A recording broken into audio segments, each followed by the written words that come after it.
Le temps de vivre, c'est un grand luxe actuellement.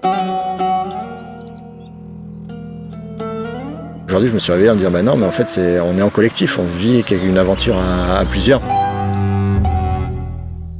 Marcher donc au rythme des chevaux, tranquillement, on voit pas du tout le paysage de la même manière.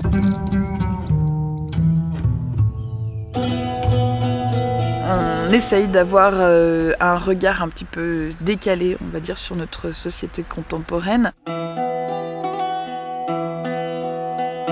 Et j'essaye de combattre ce côté routinier de la vie qui a tendance à tout détruire.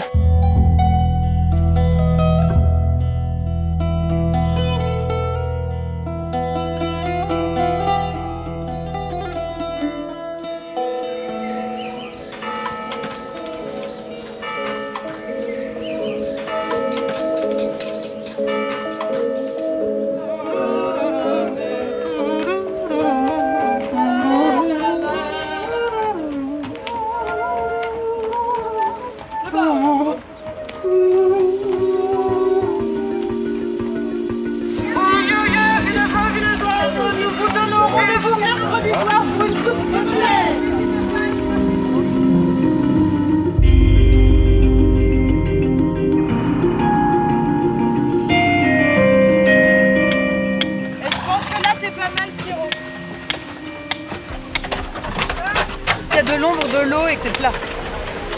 Les arbres nous serviront à tendre les voiles pour faire de l'ombre et puis aussi accrocher les petites guinguettes.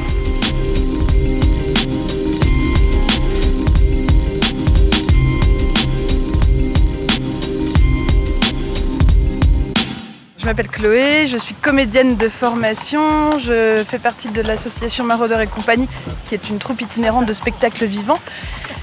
Et on a décidé de monter un projet d'itinérance dans l'Aveyron.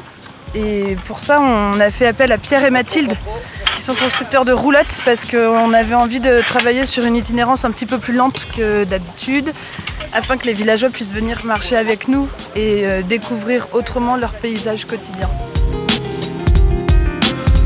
On accompagne avec Chloé et Thomas, Pierrot, voilà, ce petit projet de 5 semaines à traverser les villages d'école en école pour amener aux enfants des ateliers de théâtre.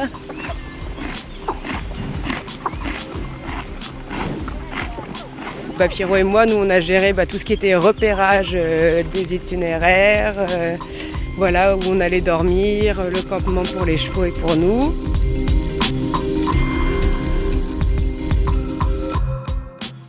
On partait déjà sur cette base, sur un projet à destination des enfants, donc il y a tout un travail avec les élèves d'une classe dans chaque village pour chaque escale, pour les 4 escales. Il y a en premier un atelier d'assemblage d'objets avec Thomas. T'as des brebis chez toi? Ouais. Moi oui, je fais des yaourts de brebis. Ça? Ah oui, on l'avait montré, C'est une espèce de chasse, quoi, tu vois, où, quand tu te promènes dans l'espace urbain ou rural et tu sais qu'à tels endroits tu vas trouver ces choses qui t'intéressent. Et du coup, il y a vraiment une éducation du regard. Ça a été beaucoup un travail en amont. C'est-à-dire que depuis le mois de décembre, je chine, gère, je glane, je maraude à droite à gauche en pensant à ce moment-là, quoi. C'est-à-dire au moment où je vais ouvrir mes malles et mettre à dispo ce Lego géant aux élèves qu'on va rencontrer. Ouais, pour nous, c'était super important de tester ce qu'on avait imaginé avec les enfants. Parce que suite à, si tu veux, à plein de conversations avec eux à la fin du spectacle, on devinait en eux l'envie de faire aussi et de tester par eux-mêmes. Et puis sur le terrain, on se rend compte que tout ce qu'on avait imaginé a été renversé, bouleversé par leur énergie débordante. Ils nous ont amenés vers des choses qu'on n'avait pas imaginées. Donc on a essayé de mettre plein de choses en place et puis en fait ils ont trouvé eux-mêmes leur voie, tu vois.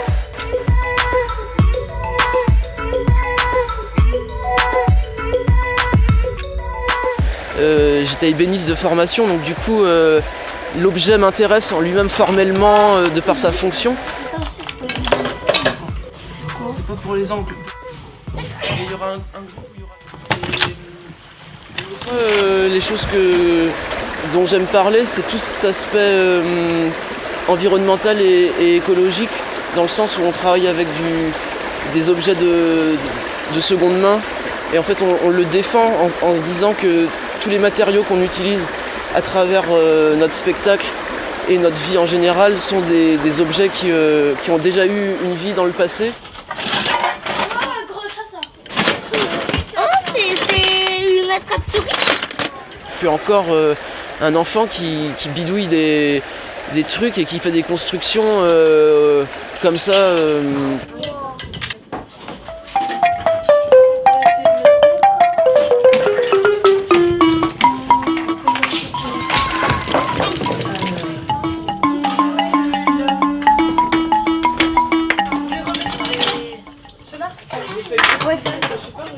J'ai toujours été attiré par les objets et notamment par les vieux objets.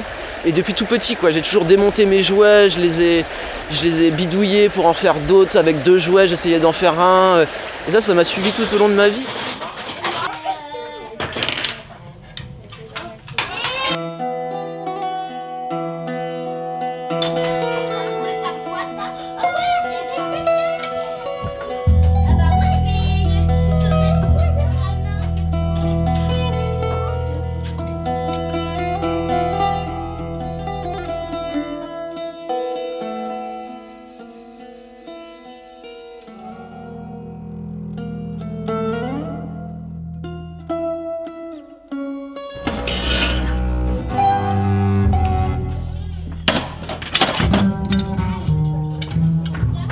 L'association Polisson qui est venue nous présenter le projet à l'école. Et puis ensuite j'ai pris contact avec... Chloé m'a contactée et on a échangé d'abord par téléphone et puis on s'est rencontrés. Ils sont venus nous présenter le projet à moi et aux enfants aussi, à l'école directement. Je m'appelle Camille Baldé, je suis enseignante à l'école de Saint-Isère. Alors je me suis dit que c'était un travail très riche puisque on allait pouvoir travailler différentes disciplines et les lier grâce à ce projet. On peut travailler tout ce qui concerne l'éducation artistique, les arts visuels. On travaille également la production écrite puisqu'ils sont amenés à écrire une histoire autour du personnage qu'ils sont en train de créer. Et en même temps l'oral, le théâtre, puisque à chaque fois ils doivent le mettre en scène. Et le but final de ce projet, c'est quand même une petite représentation théâtrale devant un public. La boîte d'œufs est marron. J'ai écrit bœuf. J'ai fait avec une balance. Un jour, tu sais pas pourquoi, tu prends 2 objets qui vont bien ensemble, tu les regardais depuis longtemps et puis boum, à un moment donné tu les assembles et tu dis ah mais ouais en fait ils étaient faits pour aller ensemble ces 2-là.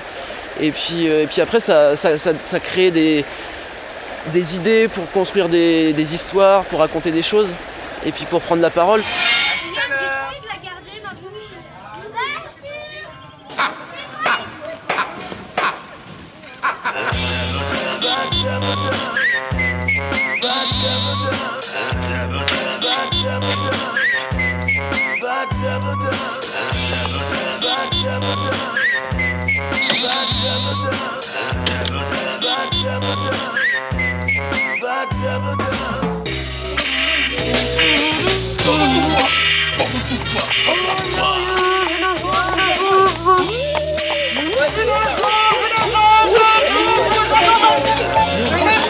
Nous vous cherchons, arrivez dans votre village, venez à votre rendez-vous demain à 18h pour le spectacle le plus génialissime, puisque ce sera le spectacle des enfants de Saint-Isère. Rendez-vous à 19h. Olé, olé, châtelain, châtelaine.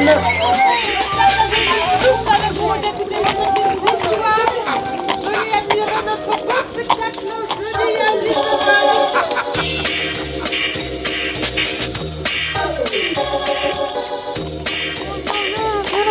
Venez partager une soupe populaire. Venez admirer le beau spectacle.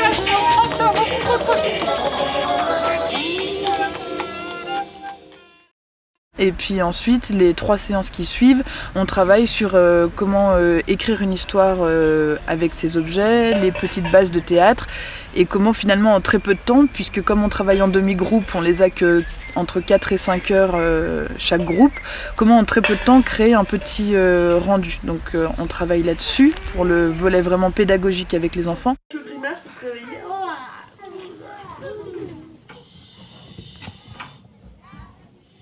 Du coup là on a décidé de faire une matinée à Saint-Georges et 2 matinées théâtre. Oui.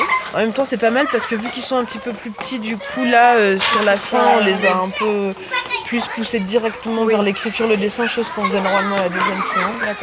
Yo la petite sirène en face de la petite sirène, yo la petite sirène, la petite sirène, yo. Ouh, c'est pas mal là, non?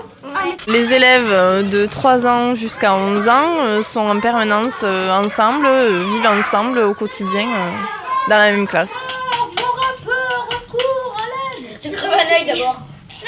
Ça présente quelques difficultés au début pour l'organisation, mais rapidement on se rend compte que les petits progressent beaucoup plus vite que s'ils étaient entre eux. Et même les grands aussi, ils évoluent puisqu'on peut leur demander plus de responsabilités, s'occuper des petits, choses qu'ils n'ont pas à faire quand ils sont entre grands. Les mains en l'air, c'est un vrai signe qui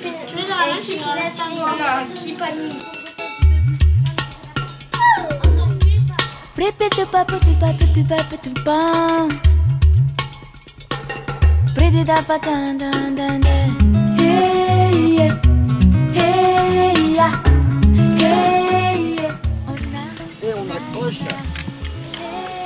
la chaîne dessus. Et du coup, ça tire la roulotte. Et quelqu'un a une petite question?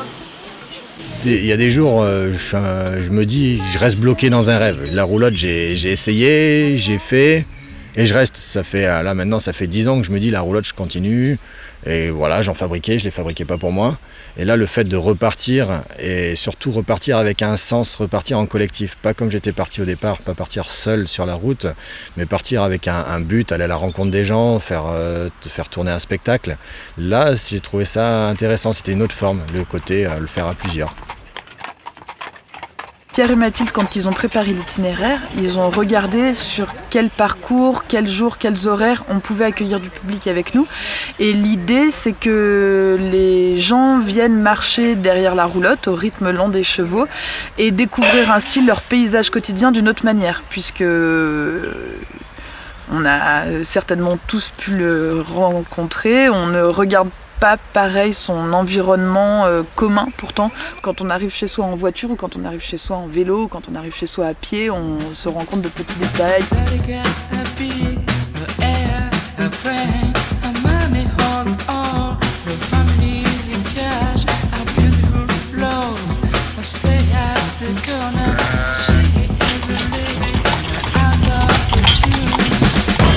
Allez, tiens, bonbon. Ce projet, c'est tout un ensemble pour moi. C'est un petit bout de mode de vie que je peux me permettre sur un certain temps. Après, c'est aller à la rencontre des gens. C'est du militantisme. C'est pour tout le message qu'on apporte à travers ce qu'on fait. Mais surtout, ouais, c'est faire vivre le rêve et partager le rêve avec les gens, quoi.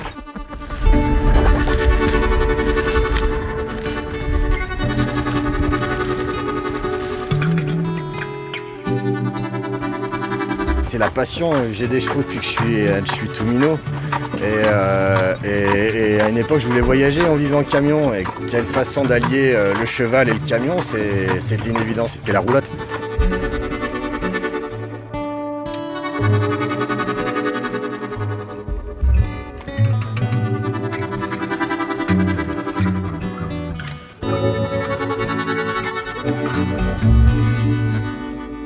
On est arrivé avec l'idée de la roulotte. Chloé et Thomas avaient l'aspect spectacle. Et de fil en aiguille, on en a discuté. Ça s'est fait très très vite. Du coup, il fallait faire le spectacle et il fallait avoir une roulotte et faire la tournée en roulotte. Donc c'est le hasard des choses et les bonnes personnes. Moi, je suis aussi dans la branche tourisme équestre. Donc voilà, la rando et les chevaux, ça a été mon métier pendant quelques années. Donc de replonger là-dedans, c'était ce qui me plaisait beaucoup.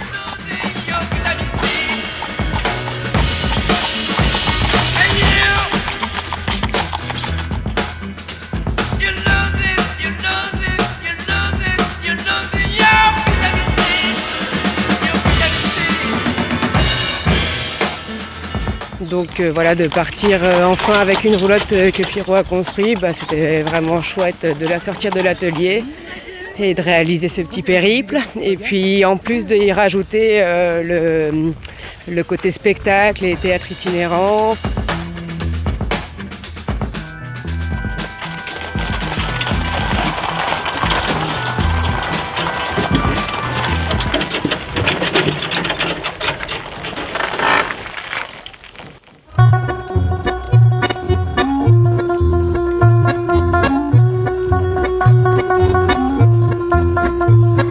Un autre moment important, c'est le spectacle qui s'appelle Les Maraudeurs, notre spectacle, qui tourne depuis quelques années et qui du coup maintenant est pour moi assez sûr de lui pour aller se confronter à un public un petit peu moins averti, à l'inverse des publics de festivals de théâtre de rue, où là on a un public déjà habitué. Qu'est-ce que c'est que cet énorme moulin à légumes, Léopold? Et tu trouves pas que c'est un petit peu disproportionné par rapport à la taille de la caravane? Je te signale qu'on en a déjà un moulin à légumes. Il est où déjà? Tiens, regarde. Léopold, il a voulu être chercheur d'or. Alors il s'est mis à collectionner des passoires. Des passoires de toutes les tailles. Des petites passoires, des grosses passoires. Des petites passoires avec des gros trous. Des grosses passoires avec des petits trous. Et puis après les passoires, ça a été autour des entonnoirs. Des entonnoirs énormissimes. Des entonnoirs avec des dents. Des entonnoirs émaillés. Des entonnoirs à confiture. Des entonnoirs à vis. Des tout petits entonnoirs. Et ce truc, Léo, ça met une passoire à l'entonnoir. Alors ça va faire les passoires et les entonnoirs. Il n'y a aucune organisation dans cette petite caravane. Et Gudule, je sais qu'elle enchaînait. Gudule, heureusement, Gudule, elle était là. Alors, content, la carage, celle de Léo, de ma. Ah, il y a des trucs comme ça qu'on se demande bien à quoi ça sert, hein. Ah bah tiens, regarde Léo, un deuxième truc qu'on se demande bien à quoi ça sert. Léo! Léo, il est où mon moulin à légumes? Léo? Léo! Ah mais s'il te plaît, réponds-moi, je suis sûr que tu sais où il est. Waouh! Allez donc, c'est Léo. Ah mais c'est le contremaître de l'usine. Je le reconnais. Alors... On s'en est bien les couilles. On va te... Je veux dorer la moustache à Miami.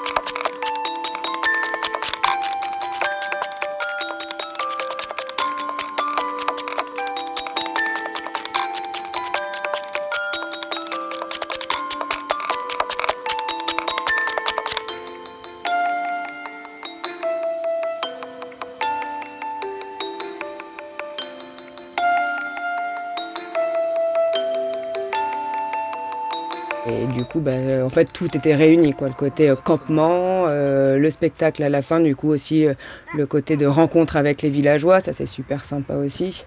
Et du coup, on a des moments dans les semaines où on n'est que entre nous et ça fait du bien parce qu'on a besoin de se poser.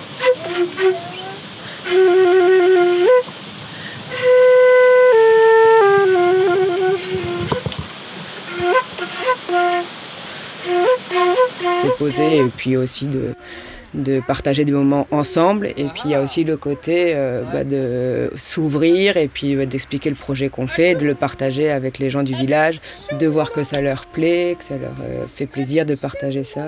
C'est chouette, quoi. Moi c'est Lison. Non, pas vraiment bénévole, en fait je suis plutôt en service civique avec la compagnie des Maraudeurs. Je suis très contente de faire partie de la compagnie. C'est chouette ce qu'ils font, c'est une belle compagnie, enfin c'est super quoi.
C'était pas juste important pour moi, c'était indispensable pour le montage administratif, ou je sais pas comment dire. En tous les cas, il fallait que ça soit un projet à destination des enfants. On a eu l'occasion de le faire en partenariat avec Polisson pendant C'est quoi ce cirque, et du coup ça nous a encore plus plu. Mais ouais, depuis que je suis arrivée à Saint-Afrique, quand j'ai découvert l'association Polisson, j'ai trouvé ça super chouette. Et puis comme j'aime beaucoup l'ambiance festive, concerts, spectacles, voilà. Et puis je me suis sentie bien dans toute l'équipe Polisson.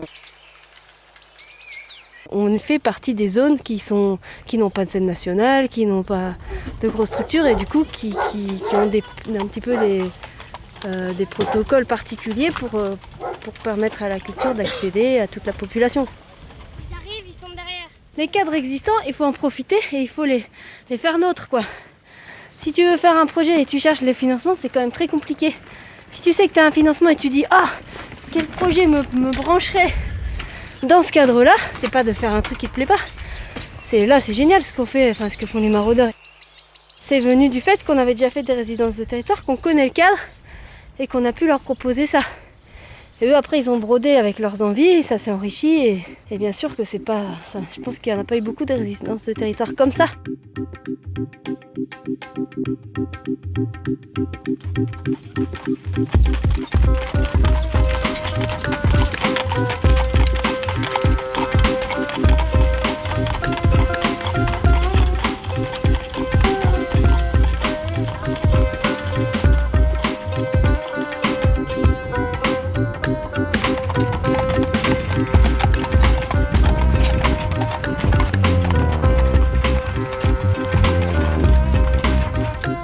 Je pense que ce projet il est né dans la tête de Chloé dans un premier temps. Elle a imaginé ça, après elle m'a demandé si moi ça me bottait en fait de partir comme ça sur les routes avec une roulotte et un cheval. En plus de notre caravane, du camion et du spectacle. Encore ?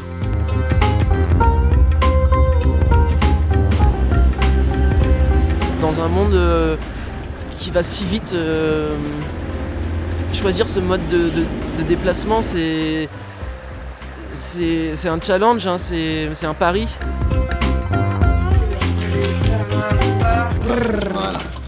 Nous aussi on est contents de voir des chevaux tirer une roulotte parce qu'on a des chevaux de trait, on travaille avec et on trouve ça toujours chouette quand ils prennent un peu de place dans nos vies.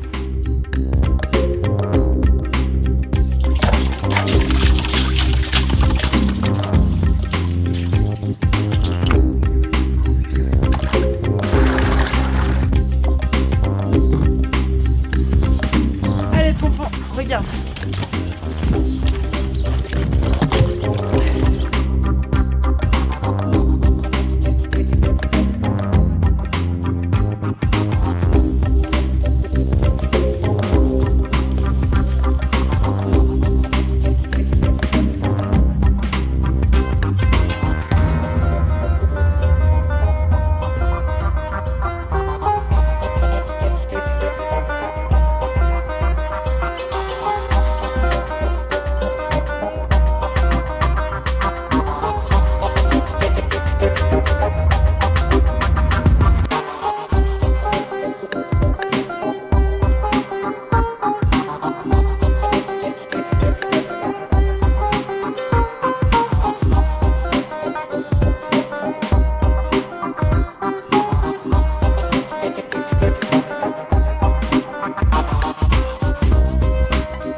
contente. Moi, je trouve que c'est hyper riche ce qui se passe.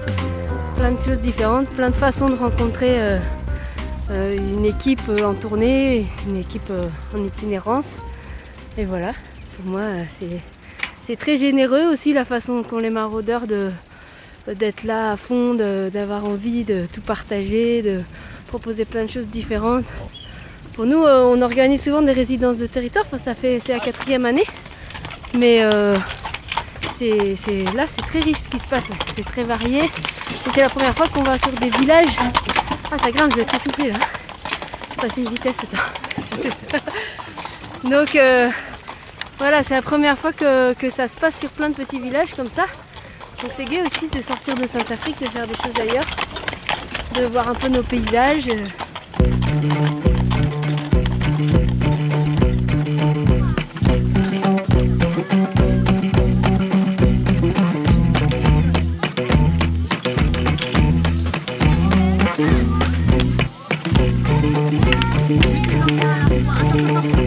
Nous, on n'avait pas forcément envie que ce projet ne profite qu'aux enfants en fait. Les adultes aussi sont des grands enfants et ont le droit de venir partager des moments sympathiques et chaleureux. Donc on a réfléchi à comment faire et puis il y a eu cette idée de la soupe populaire qui est quand même un super moyen de rentrer en contact avec les gens, surtout en milieu rural puisque tout le monde a un potager ici. Alors malheureusement cette saison ils ne sont pas beaucoup garnis, mais bon voilà, on arrive à trouver des blettes, des orties, des pommes de terre de l'année dernière pour remplir tous ensemble une grande gamelle. Nous on s'occupe de préparer la soupe, elle est gratuite et on est là tous ensemble. Donc vraiment restez avec nous pour la soirée compte parce que ça va valoir le coup. Le vrai bonheur se fait dans le partage.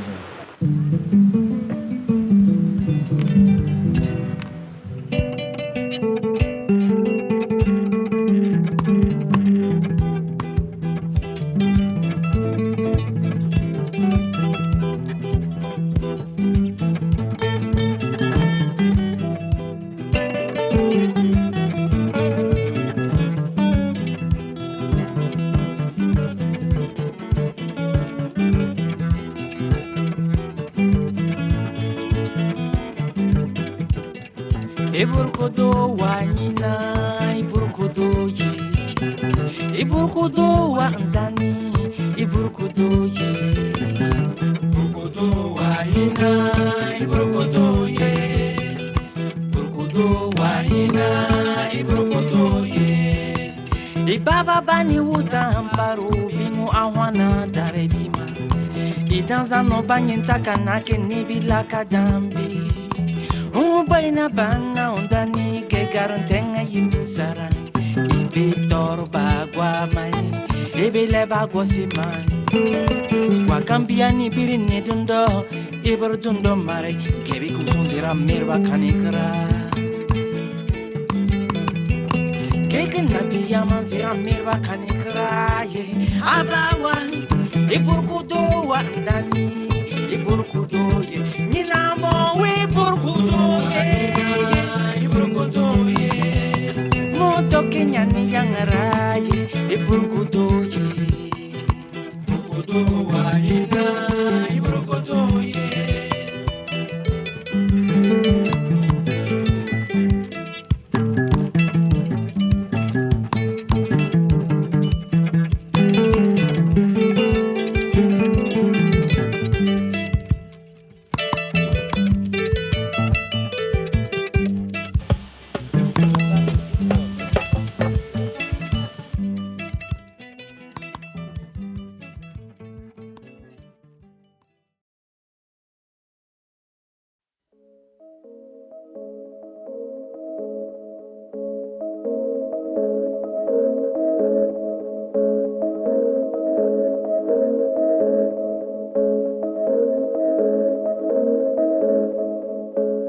Quand on a un objet, on en prend soin pour qu'il dure le plus longtemps possible afin que ce ne soit pas la peine de tout de suite en fabriquer un nouveau pour le remplacer. Donc c'est le message qu'on essaye de transmettre à travers notre spectacle, c'est aussi le message qu'on essaye de transmettre à travers les ateliers d'assemblage d'objets avec les enfants, puisqu'on leur demande de ramener une matière qu'ils sont allés fouiner dans les greniers de leurs grands-parents, dans des caves, dans des brocantes, je ne sais trop où.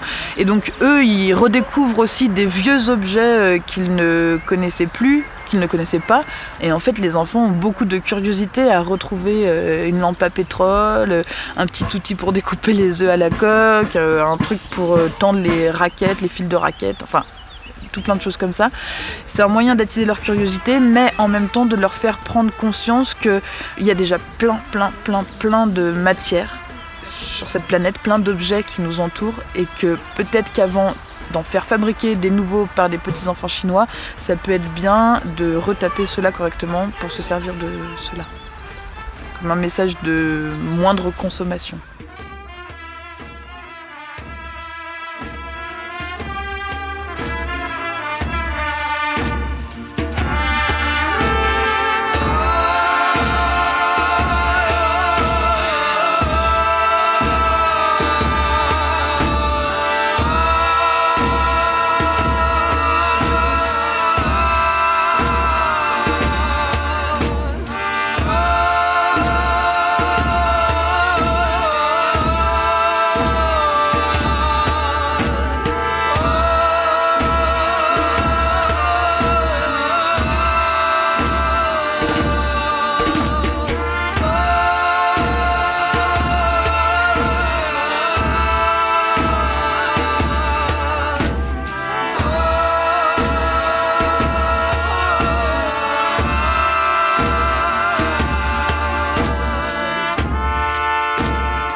Pas assez les enfants. Ils nous disent des choses qui sont incroyables, mais nous, adultes pressés, on en oublie de les écouter. C'est important pour nous de travailler avec des enfants, parce que c'est eux l'avenir. Moi, mon but, c'est de transmettre à toute cette future génération, qui, je l'espère, sera une génération de résistants, de leur donner des outils en main pour se démerder dans la vie, pour être plus aptes à transmettre leurs idées et à parler librement de ce qu'eux ils ont envie de faire. Mais voilà, c'est toujours à développer, et c'est vrai que je pense que ça va pas se terminer là, enfin j'espère. J'invite les gens à vivre leurs rêves, leurs envies, que ce soit les plus folles, et tant qu'on vit ce qu'on aime et qu'on va à la rencontre des autres, c'est le plus beau, quoi. C'est le seul truc que je pourrais rajouter.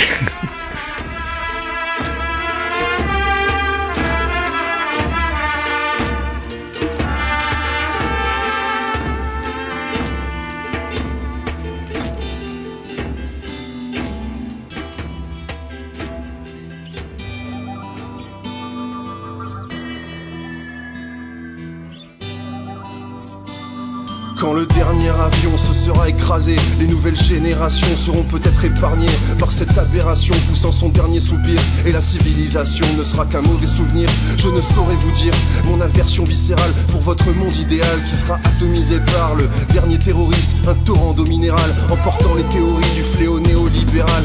Le métal des machines sera mâché par le temps, payant de leurs échines celle des pauvres gens qui laissèrent leur dos, leurs reins et leurs rêves se vidant chaque jour de leur sang et leur sève. Et puis la pluie, le vent, le va-et-vient des vagues viendront mettre un point final à cette vaste blague. La pluie, le vent, le va-et-vient des vagues. La pluie, le vent, le va-et-vient des vagues. Adam n'aurait pas dû épouser Ève, leurs gamins sont paumés, ils s'ouvrent les veines.